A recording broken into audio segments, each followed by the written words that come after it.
La notification est arrivée à 2h37 du matin, juste au moment où les lumières de la cabine s'estompaient et où l'horizon de Los Angeles disparaissait dans les nuages en contrebas. Objet, résiliation du contrat, avec effet immédiat. Pendant quelques secondes, je n'ai pas pu comprendre ce que je lisais. J'ai continué à cligner des yeux, pensant que l'écran n'avait peut-être pas fini de se charger. Mais tout était là, en parfaite clarté numérique. David Sullivan, après examen par la direction, votre poste chez Nexus Global a été supprimé. À effet immédiat. Vos accès ont été révoqués. Ne revenez pas dans les locaux de l'entreprise. Pas d'appel. Pas de réunion. Pas de remerciement. Juste cette notification froide et définitive. Et l'expéditeur? Harrison Blackwell, le PDG en personne. Le même homme qui m'avait serré la main 2 semaines auparavant en me disant « David, vous êtes le seul en qui j'ai confiance pour conclure cette affaire. » Je m'appelle David Sullivan et, à 34 ans, je venais d'être licencié par email à 10 000 mètres d'altitude. J'ai regardé autour de moi dans la cabine affaires du vol Émirate. Tout le monde dormait, lové dans son luxueux fauteuil, les yeux recouverts d'un masque et les oreillers tachés du vin du dîner. L'hôtesse de l'air qui m'avait servi du champagne 3 heures plus tôt marchait maintenant silencieusement dans les allées, vérifiant que tout le monde était à l'aise pour le reste du vol de 15 heures jusqu'à Dubaï. J'étais seul avec le bourdonnement des moteurs et un silence qui semblait soudain plus fort que tout ce que j'avais jamais entendu. 10 jours. 3 continents. 5 clients. Tokyo pour l'alignement initial avec Sakura Industries, Londres pour la conformité avec le European Digital Consortium, Sao Paulo pour la conclusion avec le groupe Meridian, Tel Aviv pour la validation technique avec Technova, et enfin Los Angeles pour la signature finale avec Pacific Holdings. Je n'avais pas seulement participé à cette transaction, je l'avais conçue de A à Z. 5 géants mondiaux de la technologie, un mouvement synchronisé pour migrer tout leur système vers la plateforme cloud de Nexus Global. 3 milliards de dollars sur 5 ans. Le plus gros contrat de l'histoire de l'entreprise. Et maintenant, je ne travaillais même plus là-bas. J'ai senti quelque chose de froid s'installer dans ma poitrine. Pas de la colère, pas encore. Juste de l'incrédulité, comme si quelqu'un m'avait coupé l'herbe sous le pied alors que j'étais en plein élan. Pendant 7 ans, j'avais été l'architecte de la croissance de Nexus. Je parlais couramment le japonais, le mandarin, l'allemand et l'espagnol. J'avais des contacts dans 23 pays. Je vivais pratiquement dans les avions, concluant des contrats dont d'autres ne pouvaient que rêver. J'ai essayé d'accéder à mes emails professionnels sur l'ordinateur portable de l'entreprise. Accès refusé. J'ai essayé de me connecter au système interne. Identifiants invalides. Même mon agenda professionnel avait été effacé, comme si David Sullivan n'avait jamais existé sur les serveurs de Nexus Global. Il ne m'avait pas seulement licencié. Il m'avait effacé. Je suis resté à regarder l'ordinateur portable de l'entreprise devant moi pendant 1 minute entière, regardant l'écran clignoter avec des messages d'erreur. Puis, sans dire un mot, je me suis baissé et j'ai sorti un 2e ordinateur portable de sous le siège. Noir mat, sans marque, entièrement crypté. Celui dont personne chez Nexus ne connaissait l'existence. Je l'ai ouvert, je me suis connecté, j'ai regardé l'écran clignoter et prendre vie. Le bureau affichait un dossier discrètement nommé « Projet Atlas ». Il contenait 7 ans de sauvegarde personnelle, contrat, spécifications techniques, détails de mise en œuvre, numéro de téléphone direct de PDG, et même des enregistrements audio de réunions confidentielles où des clients exprimaient leur frustration à l'égard de Nexus. Et autre chose. Une société que j'avais discrètement enregistrée 3 semaines auparavant. Sullivan Tech Solutions. Je souris pour la première fois depuis que l'email était arrivé. Il pensait que c'était la fin de mon parcours. Harrison imaginait probablement que je serais sous le choc, perdu, voire que je supplierais pour récupérer mon poste le lendemain matin. Il ne se doutait pas que j'avais déjà entamé un autre parcours 3 semaines plus tôt, au moment précis où j'avais remarqué que quelque chose clochait dans la structure des commissions du contrat de 3 milliards. Si vous aimez cette histoire de trahison en entreprise et que vous êtes curieux de découvrir comment un simple email de licenciement a pu se transformer en l'un des plus grands rebondissements que Wall Street ait jamais connu, n'oubliez pas de vous abonner à la chaîne. Alors que Harrison dormait probablement paisiblement dans son manoir du Connecticut, imaginant qu'il s'était débarrassé de l'employé le plus dangereux de l'entreprise, j'ouvrais tranquillement les fichiers qui allaient faire disparaître 5 clients multimilliardaires de Nexus Global dans les 72 heures suivantes. Car ce qu'il ne savait pas, c'est que ces 5 clients n'avaient pas signé avec Nexus Global. Ils avaient signé avec moi. Et lorsqu'il se réveillerait le lendemain matin pour vérifier l'état du plus gros contrat de l'histoire de l'entreprise, il découvrirait que licencier David Sullivan avait été la plus grande erreur stratégique de sa carrière. Le plus ironique dans tout ça, il me restait encore 15 heures de vol pour peaufiner chaque détail de ce qui allait être la chute la plus silencieuse et la plus dévastatrice d'une entreprise technologique de l'histoire moderne. Il n'était pas seulement un PDG. C'était un maître de la manipulation d'entreprise, un homme qui avait transformé l'art d'utiliser les gens en une science exacte. Quand je l'ai rencontré il y a 7 ans, Nexus Global était une start-up qui luttait pour obtenir son deuxième tour de financement. Harrison n'était qu'un ancien cadre de Goldman Sachs avec une présentation brillante et des relations à Wall Street, mais aucune expérience pratique dans le domaine de la technologie. J'étais l'ingénieur commercial qu'il avait embauché pour donner de la crédibilité aux présentations. À l'époque, je pensais être apprécié pour mon expertise. Je ne me rendais pas compte que j'étais recruté comme accessoire intellectuel. Pendant les 2 premières années, tandis que Harrison charmait les investisseurs avec des projections optimistes et des mots à la mode de la Silicon Valley, je construisais discrètement l'infrastructure réelle qui permettrait de tenir ses promesses. J'ai développé les protocoles de sécurité qui nous distinguaient de la concurrence. J'ai créé les spécifications techniques qui ont convaincu IBM de nous accorder son premier partenariat stratégique. J'ai établi les relations internationales qui ont transformé Nexus d'une entreprise régionale en une puissance mondiale. Mais dans les communiqués de presse, c'était toujours les initiatives visionnaires de Harrison Blackwell qui ont propulsé Nexus vers de nouveaux sommets. Mon nom apparaissait discrètement dans les remerciements quand il apparaissait. Ce schéma s'est répété pendant des années. Harrison faisait des apparitions publiques, serrait des mains lors d'événements de réseautage et collectionnait les prix de leadership entrepreneurial. Je parcourais le monde, résolvant des crises techniques, négociant des contrats impossibles et satisfaisant des clients furieux afin qu'ils ne résilient pas leurs contrats. La différence est devenue flagrante lors de la crise SecureVault en 2021. Une fuite de données avait compromis 3 clients importants et notre réputation était en chute libre. Harrison a convoqué une réunion d'urgence avec la direction, mais quand est venu le moment d'expliquer techniquement ce qui s'était passé et comment nous allions y remédier, il s'est tourné vers moi. « David peut vous expliquer les aspects techniques », a-t-il dit en me désignant d'un geste désinvolte, comme s'il présentait un assistant. J'ai passé les 4 heures suivantes à expliquer en détail comment nous allions réparer les dégâts, quels protocoles nous allions mettre en place pour éviter de futurs incidents et pourquoi notre architecture de sécurité restait supérieure à celle de nos concurrents. Le conseil d'administration est sorti de la réunion impressionné et confiant. Le lendemain matin, le Wall Street Journal a publié un article sur le leadership exceptionnel de Harrison Blackwell pendant la crise Nexus. Mon nom n'a pas été mentionné une seule fois. Mais ce qui a vraiment révélé son caractère, c'est l'épisode de la promotion fantôme. En septembre dernier, après avoir conclu le contrat de 800 millions de dollars avec Transglobal Networks, Harrison m'a appelé dans son bureau. L'ambiance était délibérément décontractée. Pas de cravate, manches retroussées, une bouteille de whisky ouverte sur la table. « David », commença-t-il en servant 2 généreuses doses, « il est temps que nous parlions de votre avenir ici. » Il marqua une pause dramatique, du genre qu'il avait perfectionné au fil des années passées à présenter des exposés aux investisseurs. Je crée un nouveau poste. Vice-président exécutif des opérations mondiales. Salaire doublé, participation significative au capital, siège au conseil consultatif. C'est à vous. Nous avons trinqué. Il m'a serré dans ses bras, ce qui semblait sincère. Pendant 48 heures, j'ai cru que j'allais enfin être reconnu pour ce que j'avais construit. Puis l'email officiel des ressources humaines est arrivé. Le nouveau poste avait été offert à Marcus Webb, un ancien collègue de Harrison chez Goldman Sachs sans expérience technique pertinente. La justification officielle était que Marcus apportait une perspective stratégique de haut niveau qui compléterait mon expertise opérationnelle. Lorsque j'ai confronté Harrison, il a répondu avec l'aisance de quelqu'un qui avait répété son explication. « David, vous êtes irremplaçable à votre poste. Marcus aura besoin de vos conseils techniques pour être efficace. En fait, vous continuerez essentiellement à tout diriger, mais avec son soutien stratégique. » Traduction. Je continuerai à faire le vrai travail tandis que Marcus recevrait le titre, le salaire et le mérite. Mais ce que Harrison ne savait pas, c'est que j'avais enregistré notre conversation initiale. Pas par paranoïa, mais parce que j'avais appris à tout documenter quand il s'agissait de lui.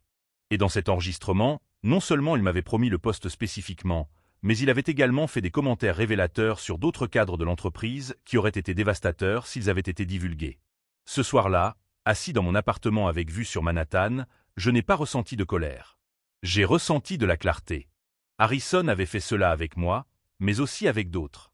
Lisa Chen, notre ancienne directrice de l'innovation, qui a développé notre technologie d'IA propriétaire avant d'être restructurée hors de l'entreprise au moment de présenter la technologie à la presse. James Rodriguez, qui a établi notre présence dans toute l'Amérique latine avant d'être remplacé par le neveu d'un investisseur important. Le schéma était toujours le même. Utiliser, promettre, remplacer, effacer. La différence, c'est que cette fois-ci, il avait choisi la mauvaise cible. Lisa et James sont partis frustrés mais résignés. Je suis parti avec un plan.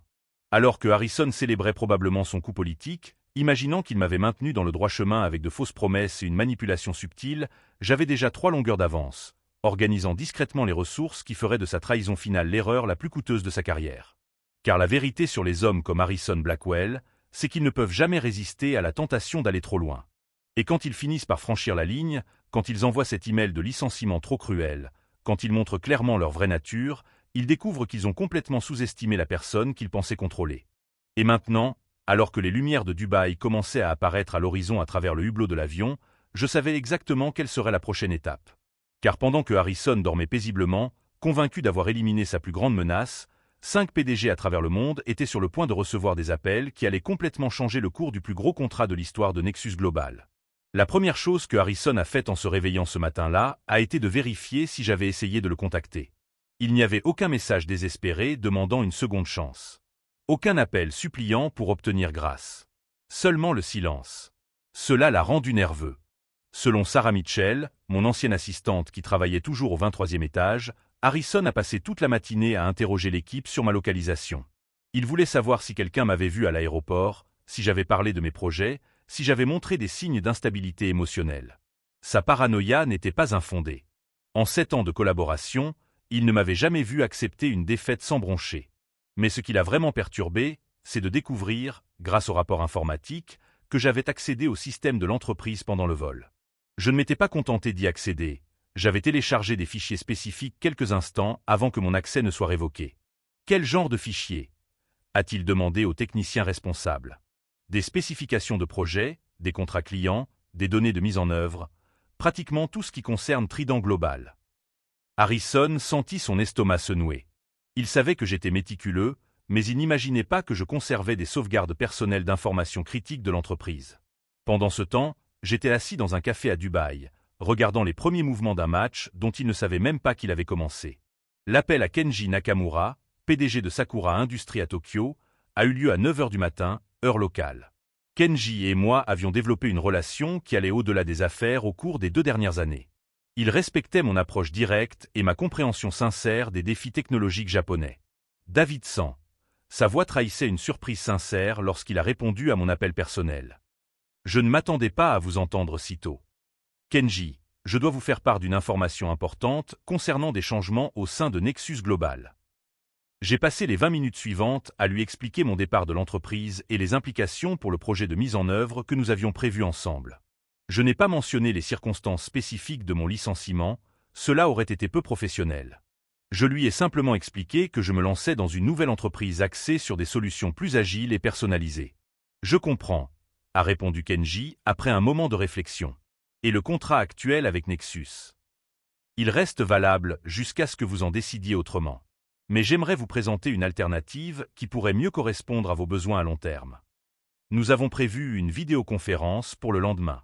Le deuxième appel était destiné à Elena Rodriguez, directrice technique du European Digital Consortium à Londres.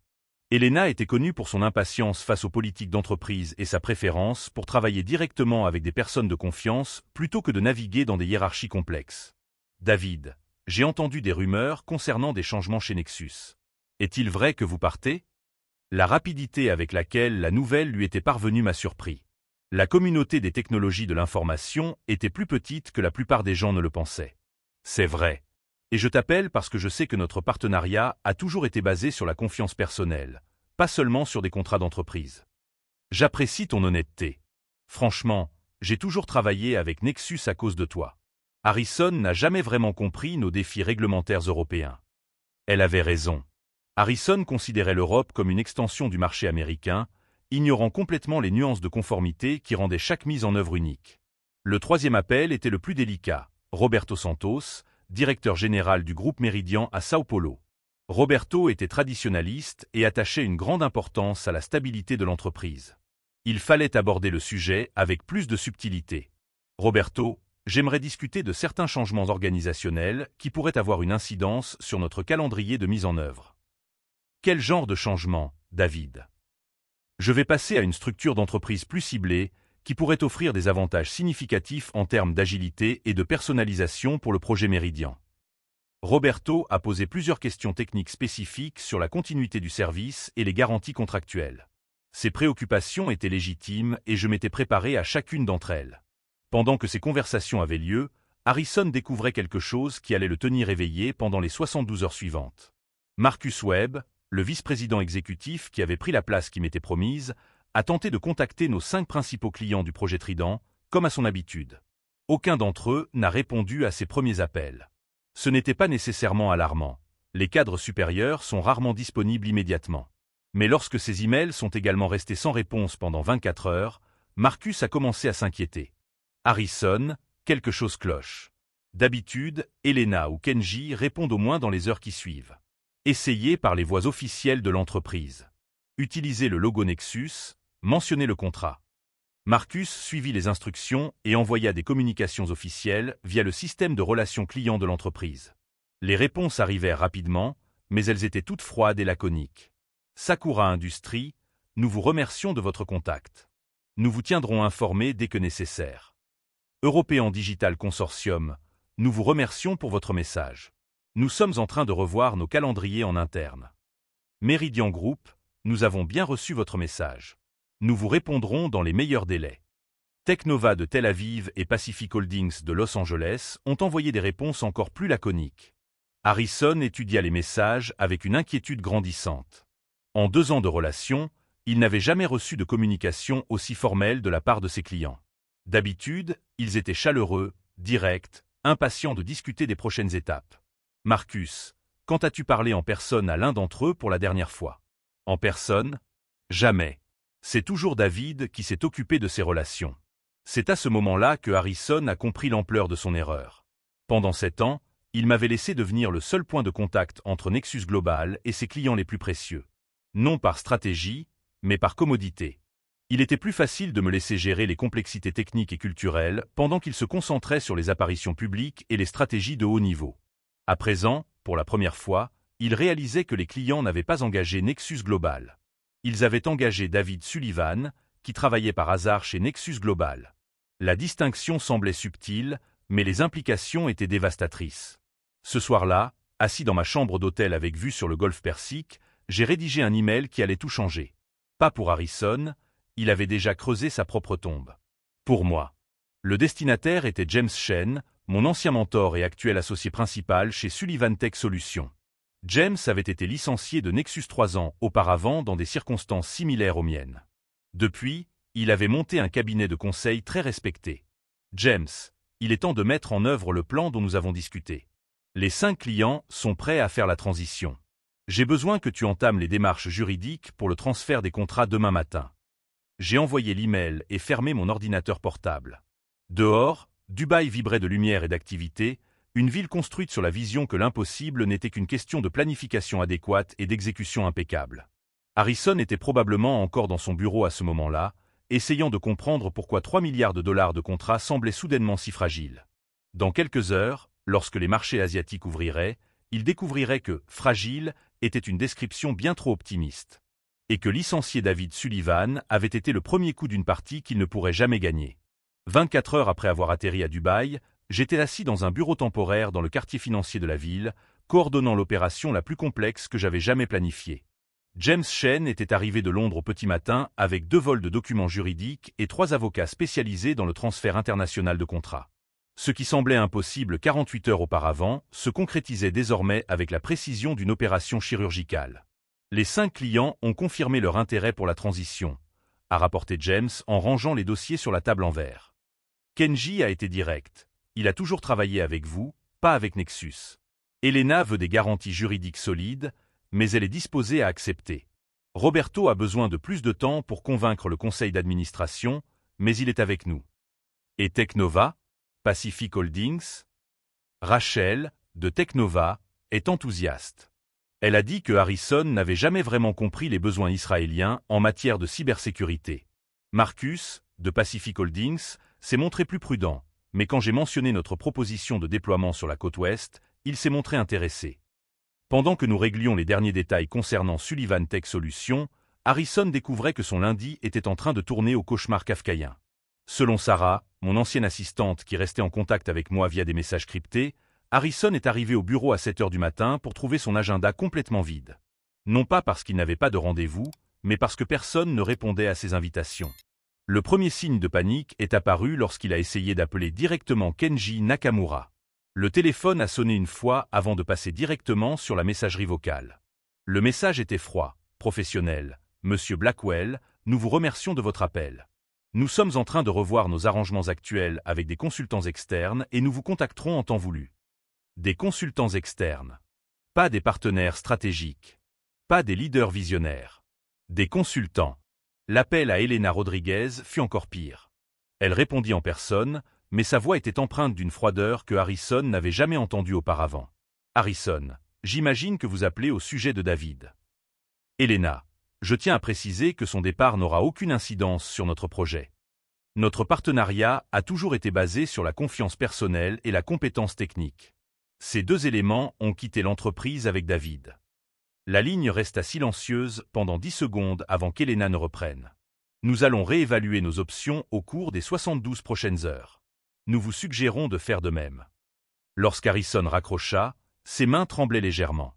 Pendant ce temps, je mettais en œuvre la deuxième phase de l'opération, la documentation complète des vulnérabilités contractuelles que j'avais identifiées des mois auparavant. Au cours des 7 années passées à établir des relations pour Nexus, j'avais remarqué quelque chose que Harrison n'avait jamais remarqué. Tous les contrats internationaux contenaient des clauses de changement de circonstances importantes qui permettaient la renégociation ou l'annulation si le personnel clé chargé de la mise en œuvre était remplacé sans le consentement du client. J'avais insisté sur cette clause des années auparavant afin de nous protéger contre le roulement du personnel. Harrison l'avait signée sans la lire, se fiant à mon expertise juridique. Aujourd'hui, cette même clause allait devenir la porte de sortie dont mes clients avaient besoin. James, nous devons invoquer la clause 17.4 dans tous les contrats simultanément. Cela donnera au client le droit de résilier immédiatement sans pénalité. Exactement. Et comme je suis techniquement un tiers qualifié, mentionné spécifiquement dans les conditions d'application, ils peuvent transférer les contrats à ma nouvelle société tout en conservant tous les avantages négociés. James sourit pour la première fois depuis son arrivée. David, c'est génial. Vous avez essentiellement créé une trappe juridique dans chaque contrat. L'aspect le plus élégant du plan était sa simplicité. Nous ne volions pas de clients et ne violions aucun accord. Nous utilisions les propres termes contractuels approuvés par Harrison pour effectuer un transfert tout à fait légal et transparent. Cet après-midi-là, Harrison convoqua une réunion d'urgence avec Marcus Webb et toute l'équipe de développement commercial. Selon Sarah, l'atmosphère était aussi tendue que dans une salle d'opération pendant une intervention chirurgicale à vie ou à mort. « Où diable est David ?» demanda Harrison, sa voix résonnant dans la salle de conférence. « Personne ne le sait, » répondit Marcus. « Nous avons essayé de le localiser par le biais du service des voyages d'affaires, mais il n'a pas utilisé les ressources de l'entreprise pour ce dernier voyage. » Comment ça, il n'a pas utilisé les ressources de l'entreprise? Il a tout payé de sa poche. Les vols, les hôtels, toutes les dépenses. Techniquement, ce voyage n'était même pas enregistré dans nos systèmes. Harrison sentit son estomac se nouer. Si j'avais financé moi-même le voyage qui avait conclu le contrat de 3 milliards, cela signifiait que j'avais planifié mon départ bien à l'avance. Je veux que vous retrouviez David. Appelez tous les hôtels, toutes les compagnies aériennes. Offrez-lui tout ce qu'il faut pour le ramener ici. Mais pendant que l'équipe de Harrison perdait son temps à essayer de me localiser, j'avais 3 longueurs d'avance, finalisant des virements bancaires qui rendraient toute contre-offre inutile. Sullivan Tech Solutions avait été capitalisé avec des fonds que j'avais discrètement mis de côté pendant 2 ans. Pas des sommes énormes. Harrison surveillait mon compte bancaire par l'intermédiaire du service des ressources humaines. De petits montants provenant de missions de conseil indépendants, d'investissements dans des crypto-monnaies, voire de remises sur carte de crédit que j'avais détournées vers un compte offshore. Au total, j'avais accumulé 230 000 $ à l'insu de tout le monde chez Nexus. Assez pour faire fonctionner un cabinet de conseil pendant 18 mois, même sans revenus immédiats. Si vous suivez cette histoire de planification stratégique et que vous êtes curieux de découvrir comment un licenciement lâche allait se transformer en le coup d'échec le plus calculé de la décennie, n'oubliez pas de vous abonner à la chaîne pour ne pas manquer le moment de l'exécution. Le lendemain matin, Harrison a reçu un appel qui allait tout changer. Il provenait du cabinet d'avocats Steinberg et Associates, qui représentait plusieurs clients intéressés par une renégociation contractuelle en raison de changements importants au sein du personnel. « Monsieur Blackwell », dit l'avocat d'une voix professionnelle mais inflexible, nos clients exerceront leurs options de transfert contractuel prévues à la clause 17.4. Les documents seront remis demain à 9 h du matin. Harrison raccrocha et, pour la première fois de sa carrière, il ne savait pas quelle serait sa prochaine décision. Alors qu'il réalisait enfin qu'il avait complètement sous-estimé David Sullivan, je signais les derniers documents qui officialisaient le plus grand transfert de clients de l'histoire de la technologie d'entreprise. 3 milliards de dollars étaient sur le point de s'évaporer de Nexus Global. Et cette fois, il n'y aurait pas de retour en arrière possible. Jeudi, 9 h du matin.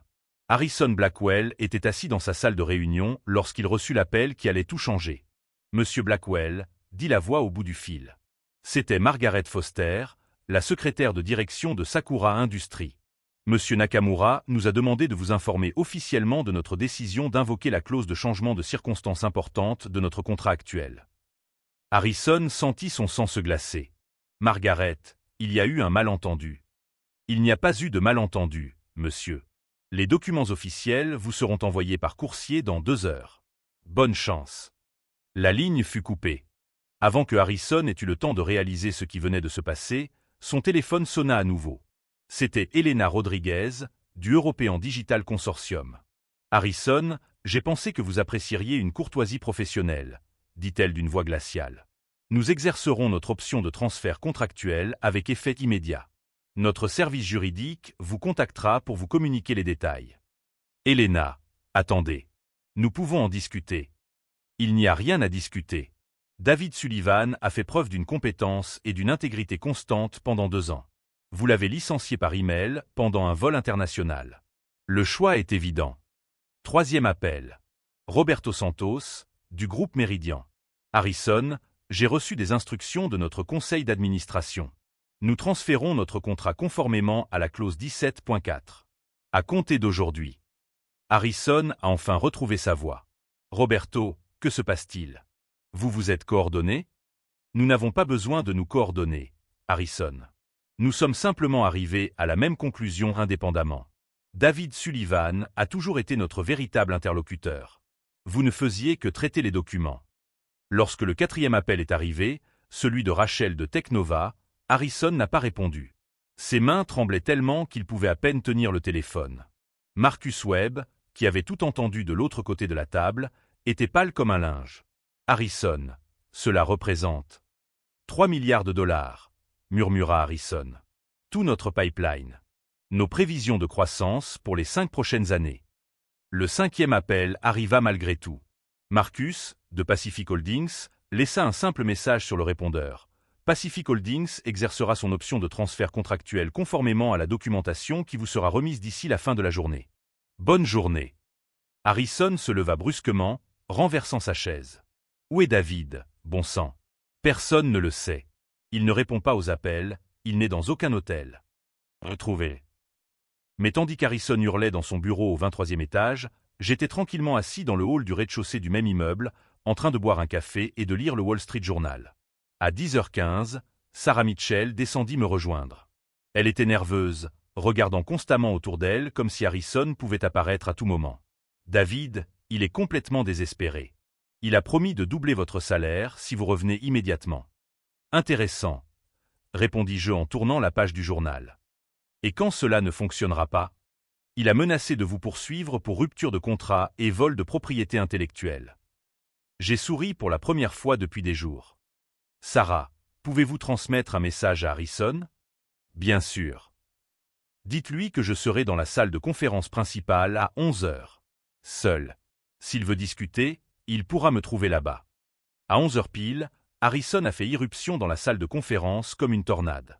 Son costume était froissé, ses cheveux en bataille, et malgré la climatisation, on pouvait voir des gouttes de sueur perler sur son front. « David, qu'est-ce que tu as fait ?» J'étais assis calmement à la tête de la table, un dossier ouvert devant moi. J'ai exercé mes droits contractuels, Harrison. Les mêmes droits que vous avez approuvés dans chaque contrat que nous avons signé. Vous avez saboté mon entreprise. Votre entreprise. Je me penchai légèrement en avant. Harrison, vous n'avez pas d'entreprise. Vous avez un logo et une adresse commerciale. L'entreprise, c'était nous. Les relations avec les clients, l'expertise technique, la réputation, tout cela, c'est moi qui l'ai apporté. Harrison s'approcha de la table et posa ses mains à plat sur la surface. David, soyez raisonnable. Nous pouvons régler cela. Vice-président exécutif, participation dans l'entreprise, tout ce que vous voulez. Ce que je veux, répondis-je en fermant calmement le dossier, c'est ma dignité professionnelle. Quelque chose que vous n'avez jamais été capable de m'offrir. 50% des parts. Un partenariat à part entière. Je me levai lentement, ajustant ma cravate. Harrison, vous ne comprenez toujours pas. Ce n'est pas une négociation.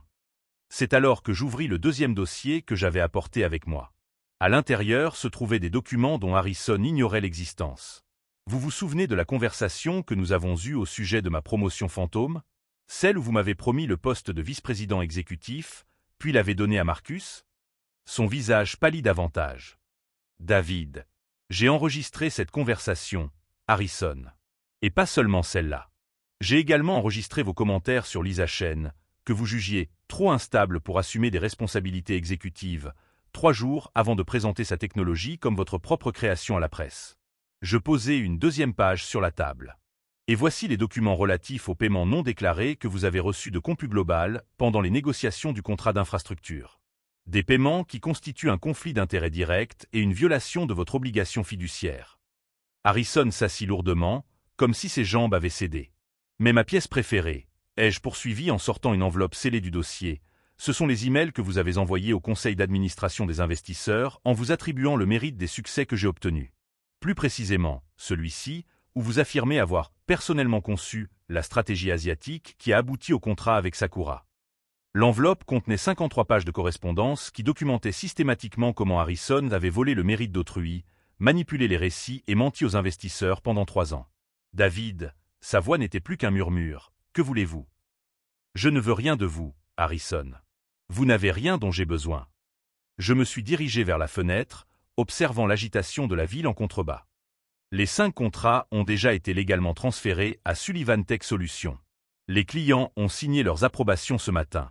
Les documents arriveront à votre service juridique avant 14 heures. C'est impossible. Les procédures légales prennent des semaines. Elles prennent des semaines quand on n'a pas les bonnes relations. Quand on ne comprend pas les systèmes dans lesquels on essaie de naviguer. Je me suis tourné vers lui.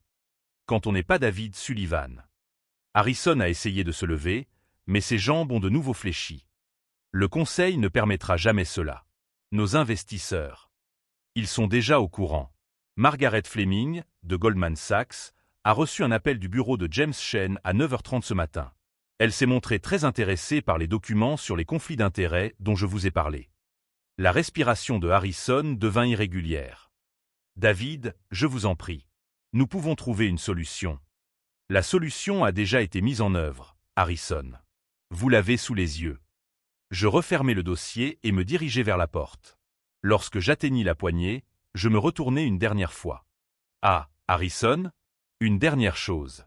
Vous vous souvenez m'avoir dit que j'étais opérationnellement fort mais stratégiquement limité? Que je ne serais jamais fait pour occuper un poste de direction. Il me regarda en silence. Eh bien, c'était ma stratégie exécutive. J'espère que cela vous aura été utile. En quittant la pièce, je laissai Harrison seul avec les débris de l'Empire qu'il pensait contrôler. Dehors, Manhattan continuait son rythme effréné, inconsciente qu'une carrière de PDG venait de prendre fin dans une salle de conférence au 23e étage. Mais l'histoire n'était pas encore terminée.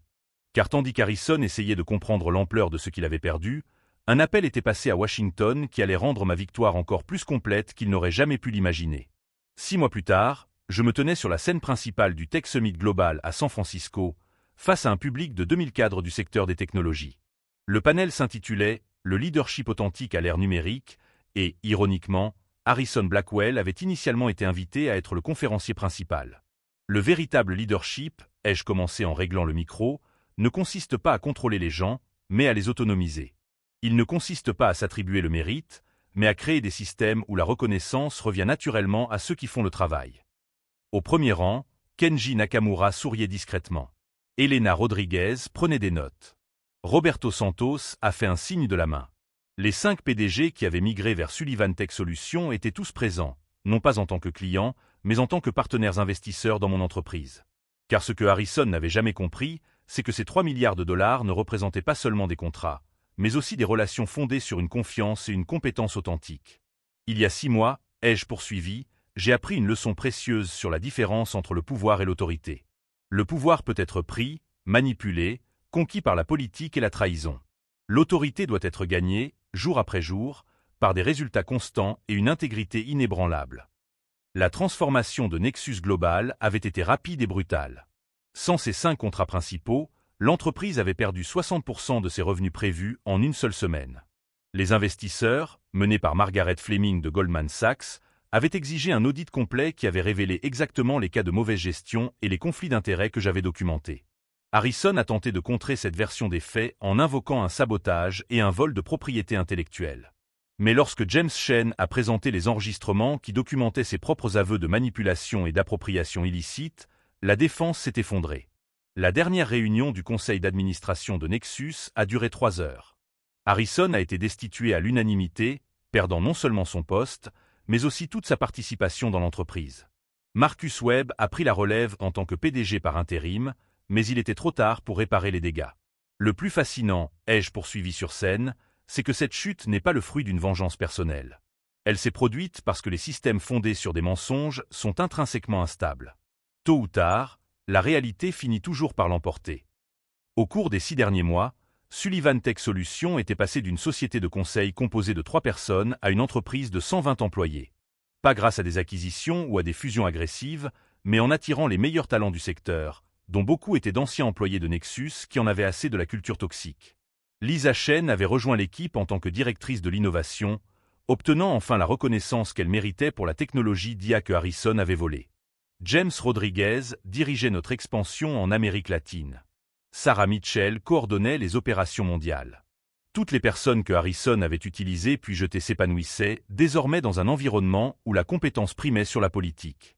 La leçon la plus importante, ai-je conclu, c'est que personne ne construit seul un succès durable. Les tentatives de concentration du pouvoir au détriment des autres créent inévitablement les conditions de sa propre destruction. Les applaudissements furent longs et sincères. Pendant la séance de questions-réponses, un jeune cadre leva la main.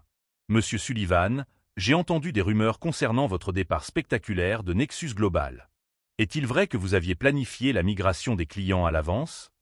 J'ai souri en me rappelant l'ordinateur portable noir que j'avais ouvert lors de ce vol fatidique 6 mois plus tôt. La planification stratégique ne consiste pas à anticiper une trahison spécifique, mais à construire des relations authentiques qui survivent aux changements organisationnels. Lorsque vous vous concentrez sincèrement sur la réussite de vos clients, ceux-ci souhaitent naturellement continuer à travailler avec vous, quel que soit le logo figurant sur votre carte de visite. Après la conférence, Kenji m'a approché avec une proposition inattendue. « Davidson, je suis en train de mettre sur pied un consortium technologique asiatique.